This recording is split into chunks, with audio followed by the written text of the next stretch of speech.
Selamat pagi, kami dari kelompok 3 akan mempresentasikan proyek Budik Damber kami. Nama saya Linda Valentin Pasaribu, NIM 21S19045. Perkenalkan, nama saya Kartini Florencia Gursing dengan NIM 21S19011. Perkenalkan, nama saya Putri Stinja dengan NIM 21S19020. Perkenalkan, nama saya Naomi Trias Merbatu dengan NIM 21S19090. Perkenalkan, nama saya Indah Dian Sporus dengan NIM 21S19012.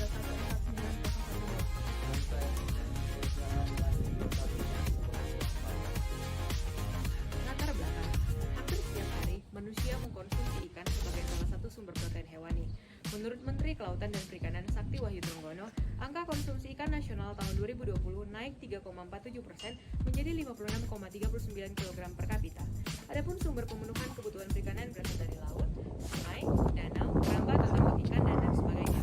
Sektor perikanan memiliki peranan yang cukup penting seperti memperluas lapangan pekerjaan, menyediakan bahan baku industri, meningkatkan pendapatan para nelayan melalui komoditi ekspor dan impor ikan, memenuhi kebutuhan pangan atau gizi, dan lain sebagainya. Namun dalam hal ini dapat juga kita dapati beberapa kendala seperti di mana petani keramba yang tidak bertanggung jawab dalam melakukan aktivitasnya serta tidak menjaga kelestarian lingkungan, misalnya dalam memberikan pakan ikan yang berlebihan sehingga dapat menyebabkan polusi lingkungan. Berdasarkan hal tersebut, dilakukan inovasi sebagai alternatif dalam pemenuhan kebutuhan konsumsi ikan dengan sistem yang lebih efektif dan efisien. Inovasi tersebut dikenal dengan nama Budik Damber, yaitu singkatan dari budidaya ikan dalam ember. Adapun tujuan dari proyek Budik Damber ini adalah yang pertama, untuk mengetahui dan memahami tentang budik damber. Yang kedua, untuk mengetahui hubungan budik damber dengan ekologi industri. Yang ketiga, untuk mengetahui manfaat budik damber secara ekologi maupun ekonomi. Dan yang keempat adalah untuk mengetahui cara pembuatan dan perawatan serta biaya yang diperlukan untuk budik damber. Bagian selanjutnya adalah dasar teori. Budik damber merupakan singkatan dari budidaya ikan dalam ember. Budik damber dikembangkan oleh Bapak Juli Nursani, SPI, SSI, dari Politeknik Negeri Lampung. Teknik ini merupakan teknik pengembangan dari aquaponik di mana ikan dan tanaman tumbuh dalam satu tempat. Solusi ini dapat untuk mengatasi masalah lahan dalam budidaya tanaman dan ikan. Budik damber cocok untuk wilayah perkotaan di mana lahan pekarangan pun sudah semakin sempit. Kualitas dan kuantitas airnya juga sudah semakin berkurang.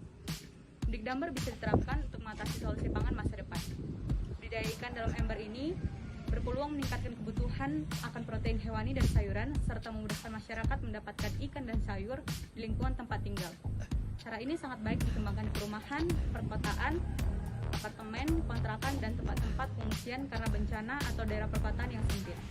Selain mudah dilakukan, budik damber menggunakan media yang kecil, portable, hemat air, dan tidak membutuhkan listrik. Tidak semua ikan dapat dibudidayakan dengan teknik budik damber ini. Hanya ikan yang tahan dengan oksigen rendah yang cocok dibudidayakan dengan teknik budik damber, seperti ikan lele, patin, betok, gabus, dan gurame. Jenis tanaman yang dapat ditanam tergantung dari jenis media yang digunakan. Untuk sayuran seperti kangkung, genjer, dan bayam Brazil dapat dibudidayakan menggunakan media arang. Sedangkan media berupa AKT atau arang, kain, dan tanah dapat digunakan untuk semua jenis sayuran. Hal yang paling sering dan mudah untuk dibudidayakan yaitu perpaduan beternak ikan lele sekaligus menanam sayur berupa kangkung. Baiklah, selanjutnya saya akan menjelaskan mengenai alat dalam proses pembuatan budik damber. Yang pertama adalah menggunakan ember dengan ukuran 60 liter dilengkapi dengan tutup ember. Yang kedua adalah menggunakan air. Pada proyek kali ini, kelompok kami menggunakan 10 buah ekor. Yang ketiga adalah menggunakan kain flannel dengan ukuran 30 cm x 60 cm dengan harga Rp10.000. Selanjutnya menggunakan keran plastik dengan harga Rp15.000. Selanjutnya menggunakan air cepat dengan harga Rp25.000 per botol. Menggunakan arang dengan harga Rp5.000. Menggunakan bibit kangkung dengan harga Rp7.000 per osnya. Menggunakan benih lele dengan jumlah 40 ekor dengan harga Rp30.000, menggunakan pelet ikan dengan harga Rp15.000 per kilogram, dan untuk pembuatan budik damber ini menggunakan alat bantu seperti bor dan mata bor untuk melubangi tutup ember dan menggunakan gunting serta penggaris. Jika di total, maka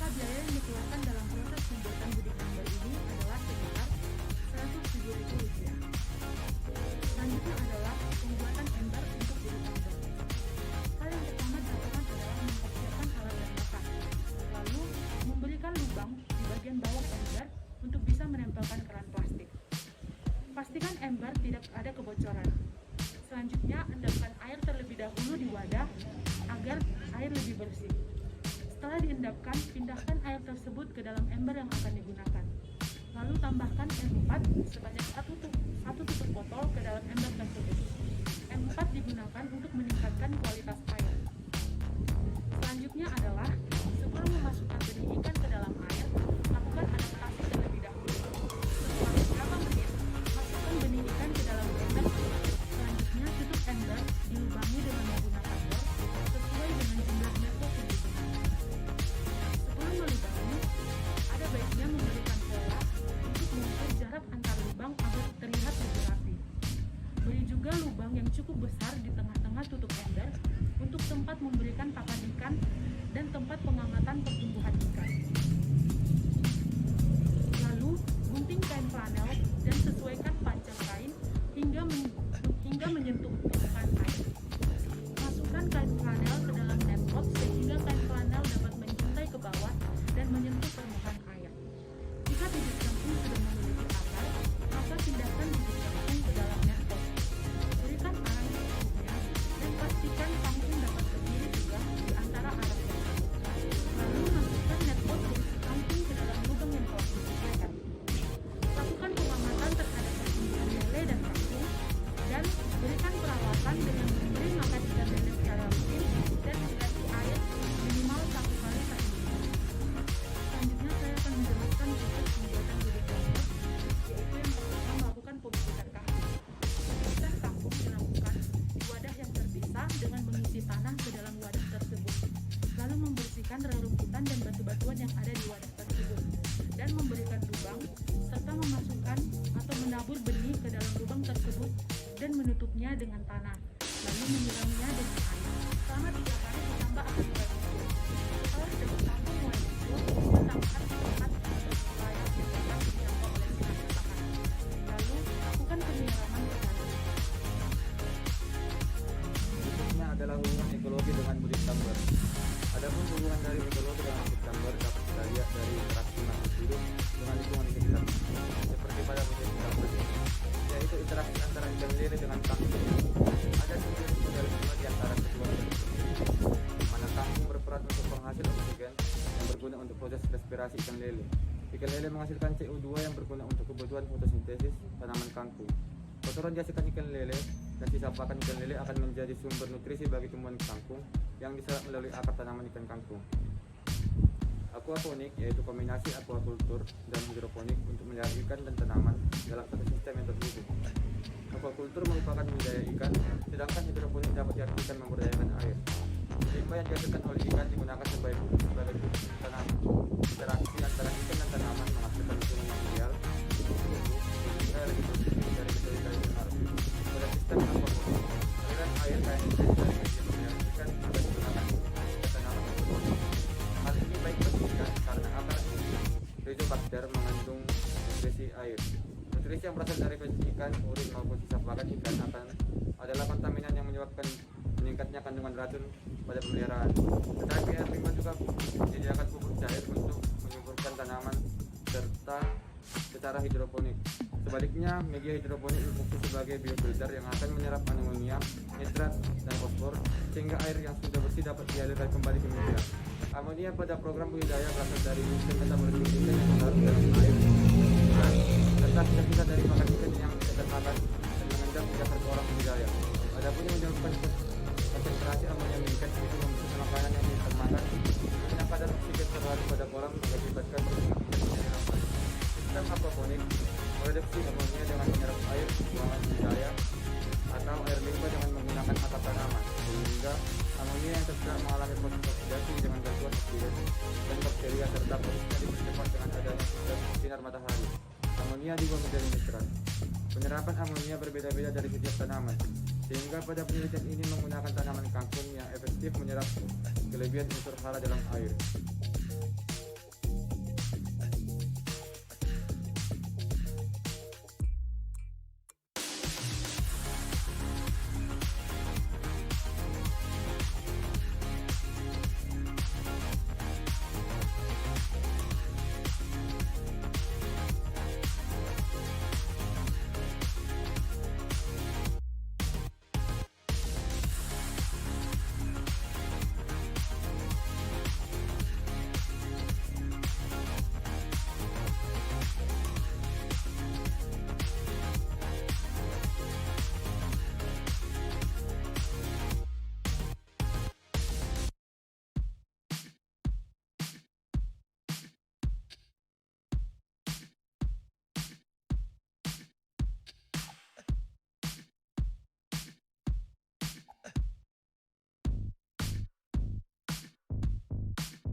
Hukuman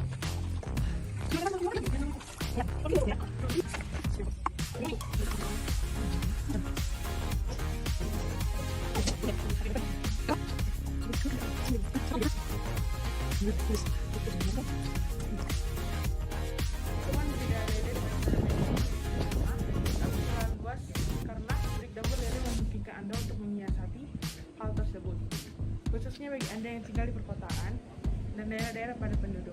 Breakdumber lele menggunakan media yang kecil dan portable, sehingga bisa dilakukan di mana saja. Cukup dengan satu ember besar, bisa menampung hingga 85 bibit ikan lele. Yang kedua itu adalah modal terjangkau dan tak perlu risau untuk memikirkan berapa jumlah modal yang akan dikeluarkan untuk breakdumber lele tersebut. Anda hanya membutuhkan ember, probiotik, bibit ikan lele, dan pakan ikan lele saja. Yang ketiga adalah pembayaran mudah, karena selain bahan yang terjangkau, breakdumber lele juga tergolong mudah dalam pemeliharaannya. Caranya dengan meletakkan ember di tempat yang terkena matahari yang maksimal dan memberikan 2-3 kali pakan kepada ikan lele tersebut. Yang keempat adalah solusi ketahanan pangan yang masa depan bisa dibilang breakdumber lele adalah salah satu solusi paling tepat di masa depan, karena ternak lele seperti ini dapat meningkatkan kebutuhan akan protein hewani dan juga protein nabati dan memudahkan masyarakat untuk mendapatkan ikan dan sayur di lingkungan tempat tinggal. Adapun kesimpulan yang dapat kami peroleh setelah melakukan proyek breakdumber kurang lebih 3 minggu berjalan, ikan lele dan tanaman kampung berkembang dengan baik. Adapun ukuran rata-rata dari panjang ikan lele adalah sekitar 15 cm, sedangkan rata-rata panjang kampung adalah sekitar 20 cm. Teknik breakdumber sangat memberikan keuntungan bagi masyarakat, karena sistem budidaya ini selain budidaya ikan juga sekaligus budidaya sayuran, sehingga sangat berdampak pada peningkatan ekonomi masyarakat. Selain itu juga memberikan keuntungan secara ekologi, di mana proses pembuatannya yang sangat mudah dan ramah lingkungan. Pakan atau kotoran ikan akan tersuspensi sehingga dapat menjadi pupuk bagi tanaman. Sistem ini hanya membutuhkan lahan yang sedikit karena budidaya berada dalam ember. Adapun saran dalam pelaksanaan breakdumber ini ialah: yang pertama, dalam breakdumber lakukan pembelian benih ikan dengan ukuran yang sama agar tidak terjadi kanibalisme. Yang kedua, dalam perawatan tidak terlalu sering melakukan pergantian air, baiknya dilakukan minimal sekali seminggu. Dan yang ketiga, untuk meningkatkan kualitas air disarankan untuk menggunakan PPM. Demikianlah hasil presentasi proyek kami mengenai breakdumber.